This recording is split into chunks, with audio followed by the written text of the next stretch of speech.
The Legend of Zelda Breath of the Wild has been out for a while now, and it's a great game. It's filled with a lot of interesting people and races, ranging from the Gerudo, to the sea-dwelling Zora, to the vanilla-ass Hyruleans, and the Sheikah, who are incredibly mysterious, well, in terms of their history and society, because biologically, the Gorons are the real mystery, and I'm going to attempt to shed some light on the biology of these awesome giants. However, they're such an anomaly that I'll be explaining their biology in a series of videos. I tried to make a single video, but explaining their skin and outer features took so long, so my apologies. Anyway, in today's class, I'll be tackling the biology of my favorite Hyrule tribe, the Gorons, and I'll be focusing on their skin and outer features. Before we get started on the episode, I think it'd be good to explain something that all living things in this world have in common, and that's that they're carbon-based. This means that the key component in us is carbon. Life on Earth would not be possible without this important element, since it helps form carbs, fats, and proteins, and is a very important component in DNA. The reason for this explanation is because of multiple theories I saw online while researching this topic.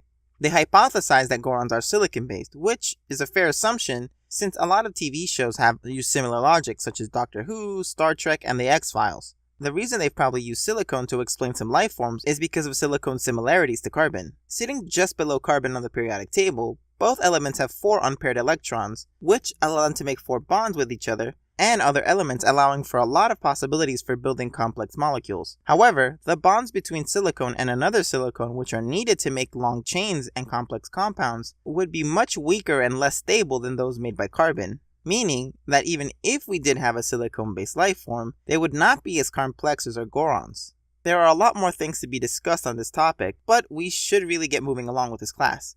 That being said, if you're interested in silicone-based life forms and why they would not be a possibility, let me know in the comments below and I'll work on an episode explaining more of that. So let's begin with another class from Level Up University, Biology 101.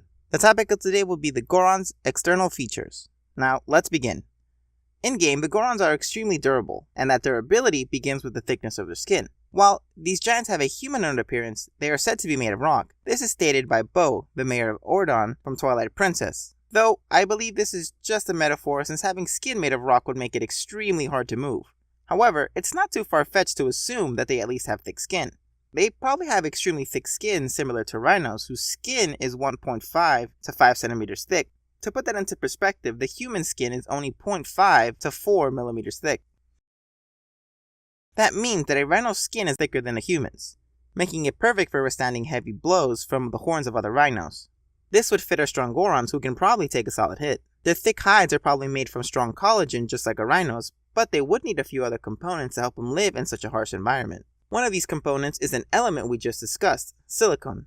While I did just say that Gorons are not silicon-based, I believe that their skin and other body parts would contain more traces of it than the average human, as it is a pretty versatile element which contributes to the strength and flexibility of connective tissues like skin and arteries. In addition, it's often mixed with oxygen, carbon, and hydrogen atoms, all elements which are pretty abundant in most carbon-based life forms, which are mixed together to make heat-resistant materials like gloves, which is great seeing as Gorons are usually found living in volcanoes. Silicon is also great since it's found in lava and is pretty heat-resistant. This element is key to explain the great heat resistance that Gorons have. Continuing on with the outside, Gorons are usually seen rocking, pun not intended, an awesome large shell made of rocks that would make Bowser jealous. In games it's used for mobility reasons, when Gorons take a page from Samus's book and turn into morph balls, and roll around making them much faster. It is also used for offensive reasons as well, as they basically become sentient wrecking balls. The shell is probably extremely small or absent at birth, and grows depending on different variables such as age or diet. These shells could probably be a result of an excess amount of minerals that grow out of the Goron's back after eating tons of rocks. These shells could also be an adaptation keeping heat away from the Goron's bodies, depending on the types of minerals that they are made from. Now let me tell you, there are a lot of rocks. A lot. Trying to decide what type of rock a Goron's shell is made from was not easy at all. Now, rocks fall into 3 types of categories: sedimentary, igneous, and metamorphic rocks. They are separated into these 3 categories by how they are formed. Sedimentary rocks are formed when sand, shells, and other small fragment groups get together and harden over time, creating a rock.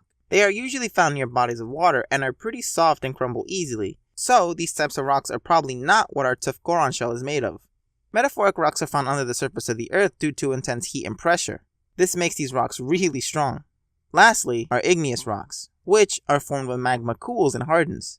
They are usually found near volcanoes, which makes them a strong candidate. After looking through tons of articles, abstracts, and one German paper with a bunch of neat graphs, I settled with a type of metaphoric rock, granulite. It's a type of rock that is created from extreme heat and extreme pressure, meaning it can withstand some punishment. But more importantly, it is extremely heat resistant. Other rocks that I had in mind were not as heat resistant enough or were too porous, which made them less sturdy than our rock, which is not something you want from a hard shell. Oh, that's all the time we have for today. If you like the video, consider leaving a like. That'll let me know that I'm doing a good job. If not, that's cool. But if you found the video interesting, consider subscribing since I'll be making more videos like this in the future. Anyway, thank you so much for watching, and I'll see you in the next class.